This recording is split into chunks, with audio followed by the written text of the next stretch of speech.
This story took place many years ago, and I figured it might be worth it to share using a throwaway account for reasons that will become apparent shortly. I will also be intentionally vague at times. Filter a little bit about me. At a relatively young age, I was diagnosed with conduct disorder, which in my case was a nicer way of saying I exhibited sociopathic traits. An antisocial personality disorder was the final diagnosis. Estimations, I was in my teens at the time after being treated for anxiety disorder and ADHD, and unfortunately, it didn't happen after a run-in with the law. As a result, I spent the next 20 years in therapy, first as part of a court order and then as a habit. I must admit, it's somewhat enjoyable to be able to be completely open and not have to censor myself or lie and pretend to be someone else. The odd thing is, I was in therapy during the time where the dominant paradigm was that sociopaths were made and psychopaths were born. But my parents weren't abusive. I didn't suffer at the hands of my siblings, and I can't think of any particularly extreme experiences of bullying that the average person wouldn't be subjected to. So I'm not sure why I am the way I am. I'm not a particularly violent person, and I do have a conscience and empathy, though both are heavily stunted, and I can switch them off at will if needed. Things that make me tear up in private won't even cause a muscle twitch if I'm in public, and the list of things that I can do so in private has rapidly decreased as I age. Unless I'm extremely drunk. I do have what you would call a fear response, but as far as I can tell, it manifests differently than it does for normal people. It's purely a physiological thing where I feel a full effect of adrenaline release into my system and become more concentrated and aware of my surroundings. It's actually quite the high, and I enjoy it. There's more to it than this. Obviously, for example, I don't understand people who grieve the dead. I never cried at a funeral or when one of my pets died. But that should paint enough of a picture of who I am. This trait of mine has given me, to my understanding, certain advantages in life, but most are beyond the scope of this story. As a final personal note, I should mention that I lost my first girlfriend at the age of 19, because 3 months into our relationship, I cheated on her with a girl I had met just out on the streets. Never even got her name. We talked a little, I was on my game that day, and invited her back to my place to have a drink. After we had sex, I was laying there and suddenly imagined my girlfriend finding out. My girlfriend walked in at that very moment. I was just thinking about the look on her face. Then I thought about how I would feel if I walked in on her, unclothed in bed, with another guy. At that moment, I realized I had effed up, and I quickly got the other girl to get dressed and leave. What was worse, she was super nice about it and told me I should see about getting therapy for excessive addiction, not in a spiteful way, which actually made me feel sort of bad. I came clean to my girlfriend and she dumped me, of course, but I always remembered a thought I had after cheating and realized that I didn't want to do that to another person. To this day, I stand by this. This will be important later. So I entered college. Unfortunately, due to the legal strictures imposed on me in my youth, I didn't get to attend until I turned 21, as I was on parole up until this point. So here I am, 3 years older than the other freshmen, living off campus. As a creature of habit, my previous years had turned me into quite a homebody.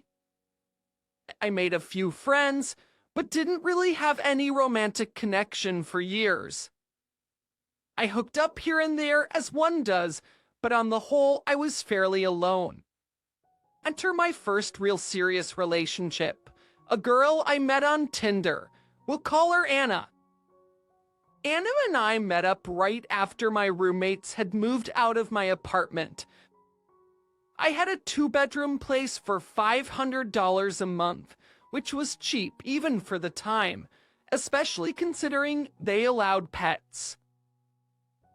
These auntie patients, Anna was looking for a place to stay, and they happened to have a room available for an incredible price. So I showed it to her on our first date. I told her I would give her a tour of the room she would be staying in, and we spent the day in my room. Ultimately, it turned out I was telling the truth. Now, Anna told me a few things about herself after we started dating. Went out. Her father owned a fairly successful business and gave her some money each month for living expenses. What a deal that was. I was working a tech support job at the time that had been exciting at first, but was beginning to wear on me.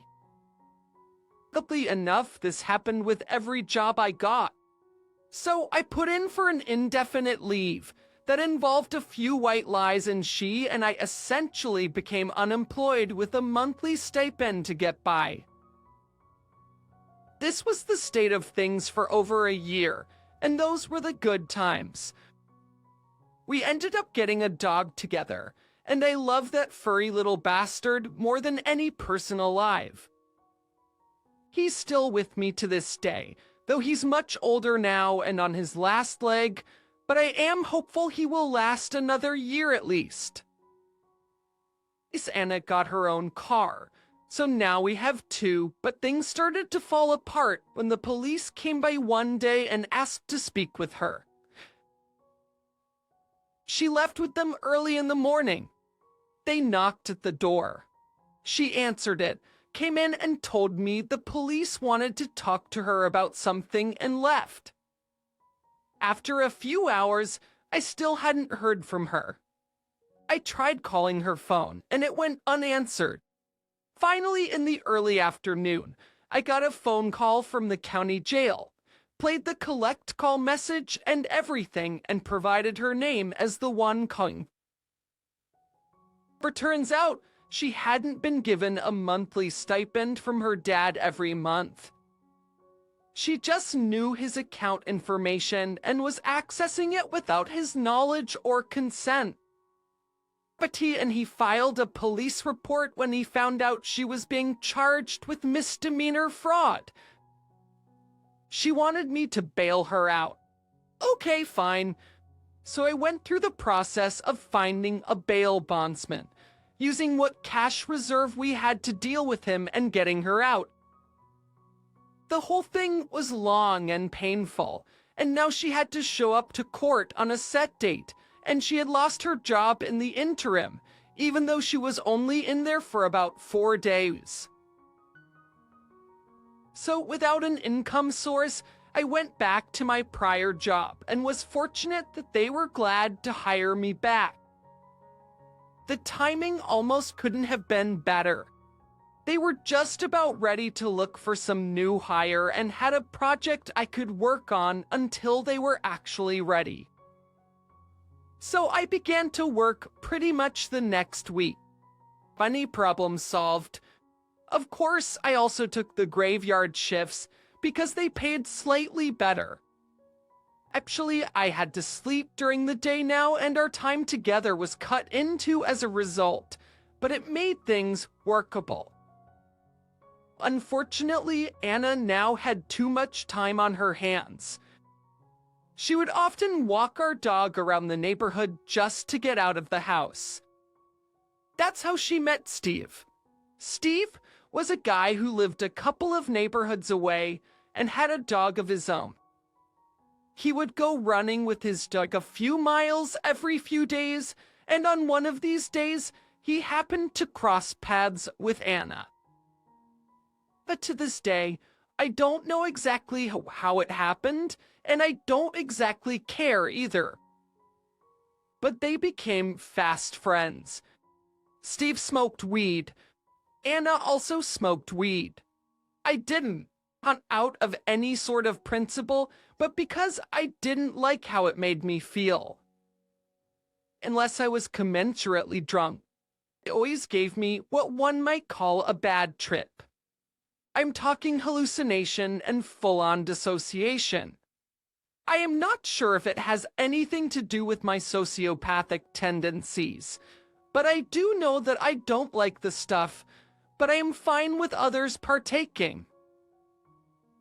Suddenly, within a few weeks, Anna and Steve were spending a lot more time together. Steve didn't have a car, so Anna drove him to his job because that's what friends do.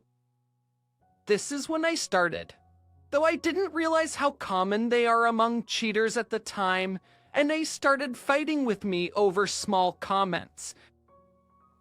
Even things that are hard to interpret as anything other than a joke, like thinking of movie quotes, gave her pause. Little things I did began to annoy her that previously she loved. Her phone became glued to her hand, and she seemed to think typing away under a blanket meant she was being subtle. Her lock screen password had been changed. Here's the thing, remembering my tech support job, I'm actually very good with computers. Anna is not, so I helped her set up her phone. I set up and maintain all the equipment for internet and Wi-Fi. The whole apartment network was built by me. So, I got into investigative mode. First, I suddenly got her new phone passcode. That took me a few trials since she was somewhat aware of me, but I eventually saw over her shoulder once when she unlocked her phone. Next, I used Wireshark to start watching network traffic on my wireless network. This seemed like a good middle ground until I could actually get access to her phone. And third, I installed a keylogger on our shared computer and got the password to her email address and social media accounts.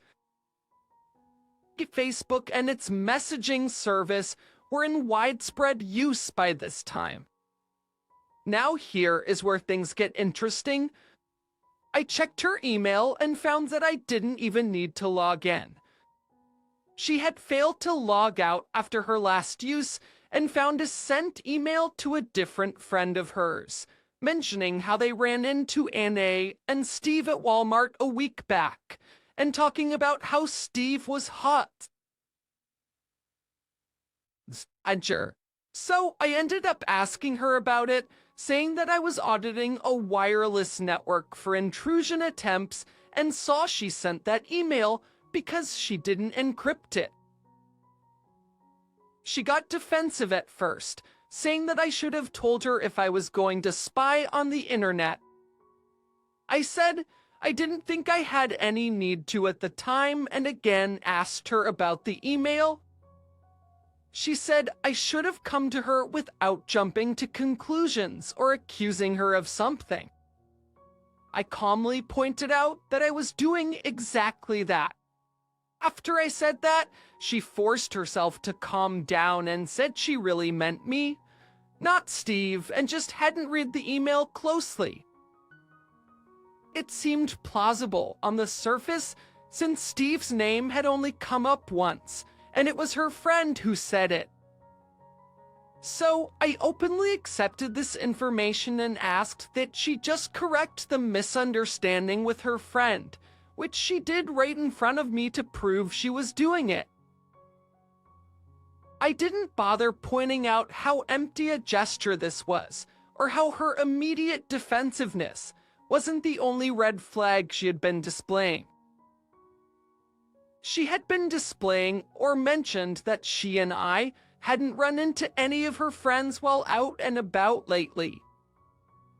Due a few weeks later.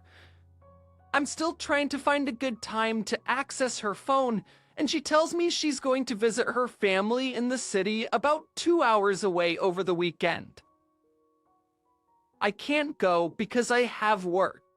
She's fine with this, of course. I see her off, then go back to the computer and check her.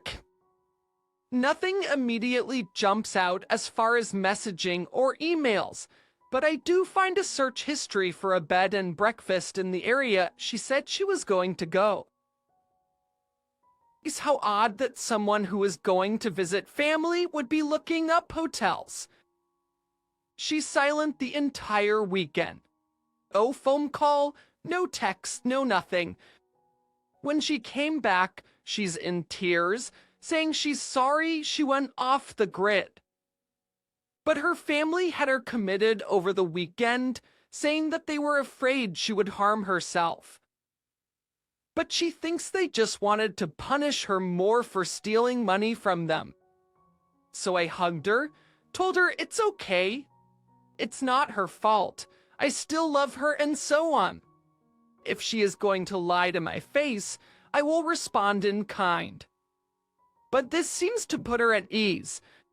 And soon after, I get my chance at her phone. She falls asleep while watching something, and her phone was left on the charger. Perfect. So I disconnect the phone, walk into the other room, unlock it, and go through her messages. What I found wasn't surprising in the least. She had long text conversations with Steve, saying she loves him, calling him the same pet name she calls me, all that stuff. I screwed up to the weekend she was committed and carefully went back through the history. Sure enough, there it is. They planned on spending the weekends together at the bed and breakfast she looked up, leaving me alone to take care of the dog and wonder if she's even alive. Why she had an affair with another man. This was when I had an epiphany that I have never come back from. Wouldn't be much of an epiphany if I had that feeling of not wanting to hurt someone by cheating on them that I, a diagnosed sociopath, had when I lost my first girlfriend due to cheating on her. The realization that I had messed up and the decision to come clean immediately. And I didn't have that. I want you to think about that for a moment and the implication it would have for me personally. So what did I do? Oh, in there tell her I knew everything and break up with her in an epic relationship-ending fight. No, I didn't do a thing. I went back into the bedroom, plugged her phone back in, climbed next to her, and kept watching the show. Well, that's not what I did. That's not true. I plotted. She woke up, and I smiled, kissed her, and acted like nothing was wrong. I had flipped the switch. She wasn't my girlfriend anymore. She just didn't know that I knew it. For the next 3 days, I acted completely fine whenever she was around. But I had a plan. After thinking about it, while she slept, I knew she would go to Steve's house to smoke weed. At the time, in my state, possession of weed was a big no-no. You face 6 months in jail for having it, and the police had testing kits that they would use in the field or whatever you call it. Now, unfortunately, I didn't know where Steve lived, but I'd had a rough idea. That Anna would take her car to visit him. I would wait for her to leave, then take my own car and canvass the area until I found where she was and by extension where the two of them were smoking weed. And I mentioned Steve was in a house, not an apartment. So this seems like a viable way to track her down. Then I would go knock on the neighbors' doors until I got someone to let me use their phone, call the police, and leave a tip that I had seen someone driving erratically through the neighborhood. If under the influence, then followed them to his address, where I saw them get out to the weird-looking pipe. Now, enter the story Caitlin. Caitlin was my neighbor and a friend, and she helped me get my apartment. Caitlin and I had been flirtatious earlier on, but she had gotten a boyfriend and I then started dating Anna. Well, Caitlin was single now, so I had gone over to her place and shared my woes over drinks and mentioned my plan. Having gotten strong evidence of Anna's cheating, Caitlin was somewhat surprised to say the least. She also smoked and said that while she didn't approve of weed laws, she couldn't really blame me for using them this way to back at Anna. But she urged me to dump Anna and get it over with, because my current living conditions were unhealthy. I didn't really explain to her why it was easy for me, but it did cause me to consider something I had missed. If Anna and Steve both got arrested, who is she going to call? Probably the guy that bailed her out the last time. We can't have that now, can we? Besides, this might be a rare circumstance where I can have my cake and eat it too and benefit in the end. I briefly considered letting her call me and telling me I knew everything, then I would also be paying for the car, which wasn't worth it. I stayed talking to Caitlin when Anna came home. I have to say, I have never had so much fun dismantling a person. I wish I had known about common cheater red flags before. Before I headed back to Caitlin's place, I wanted to be better prepared. I enjoyed it, but I told her I knew she was cheating, and she wasn't going to live with me anymore, starting immediately. She denied it at first, but I had evidence. Then she yelled at me that I was crazy, and I screamed back that if I were crazy, she should be glad to get out of the apartment and away from me. She said she loved me and begged me not to throw us away. I said she did that already, and there was nothing for me to throw away. But in spite of everything, she never admitted to cheating. I didn't really need her to anyway. So eventually, she stormed out. I headed back to Caitlin's place for a bit. We talked and I asked her what her plans were for the night. She didn't have any. I mentioned my night was open, but I had to take care of one last thing first. She tried for a moment to talk me out of it, but I said I had my reasons and promised to grab some hard liquor on my way back. Then I'm all hers for the rest of the night. Actually, I left my phone in my apartment and headed to the neighborhood I knew Steve lived in. I drove up and down the streets, and before long, I spotted Anna's car.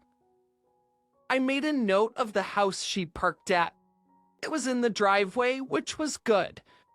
I would be less sure if it was on the street. I parked a little down the road. Then I walked back and started knocking on doors. The first neighbor wasn't comfortable letting me borrow their phone. The second one was but insisted on standing there. I pretty much followed my planned dialogue, but added that I followed the car from a couple of streets away because they sideswiped me while they were drifting. I made sure I mentioned that the two passengers got out and were both walking funny. They asked for their address and said an officer would be there shortly and requested that I wait nearby to give a statement. I said sure. I did wait nearby, but I didn't want to talk to the police or get directly involved in any way. So I just stayed in my car as far as I could while still seeing the house. 6 minutes later, 2 police cruisers pulled up to Steve's house and walked to it. I waited with bated breath. Nothing else happened for close to half an hour. Then both Steve and Anna were brought out in handcuffs. I still remember the rush of euphoria I got from that scene. I couldn't see her face, but I liked to think she was crying. After the police left with Steve and Anna in tow, I went to the store, got the nicest whiskey bottle I could find, and went back to Caitlin's place. She asked me how it went, and I told her it went as well as I could have hoped. We spent the night drinking, watching Netflix, playing games, and ultimately slept together. Turned a horrible night into one of my better ones. I didn't really do much follow-up with Steve and Anna. I just kept an eye on their cases as much as was publicly available. I saw they were booked. I saw that they were booked and what the charges were. I know what their ultimate sentences were, but Steve was facing up to 6 months easily, and I could face over a year with the drug and fraud charges combined. I still had my dog, Kittling, and we didn't really work out long term. We never got serious. She ended up moving out of state a few months later, and I lost contact with her. After my own lease was up, I also moved and never had to see her again. Unfortunately, this was the beginning of a trend of always being cheated on, which has made it hard for me to give a shit about people. Something that's already more difficult for me. This was the first time, and the one where I feel I really wound up better off immediately afterwards. But every time after this, it didn't hurt when I got cheated on.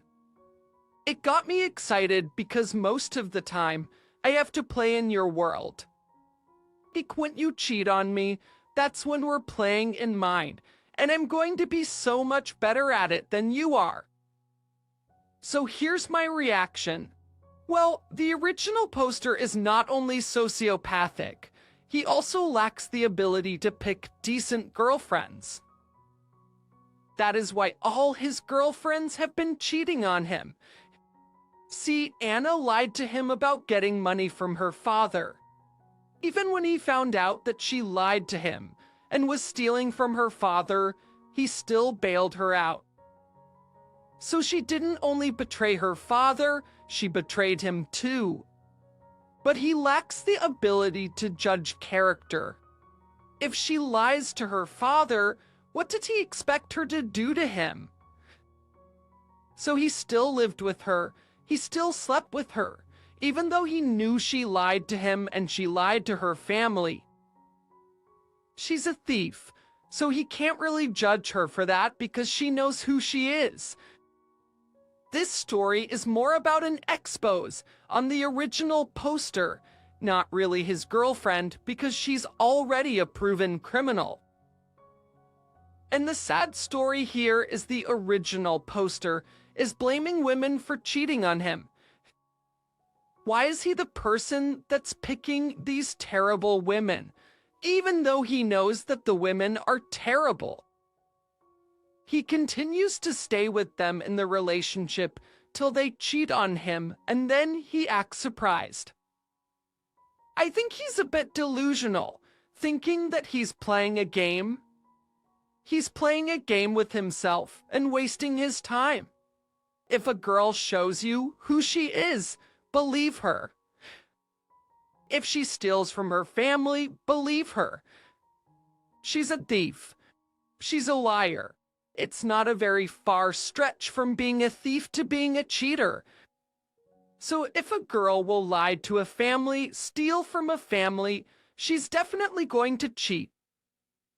The moral of the story is if somebody shows you who they are, believe them and get out of that relationship instead of blaming them when they actually do what they already showed you that they... Deal. Please don't forget to vote. Don't forget to like and subscribe. Please hit the like button so the algorithm will promote this video. Thank you very much and have a very good day.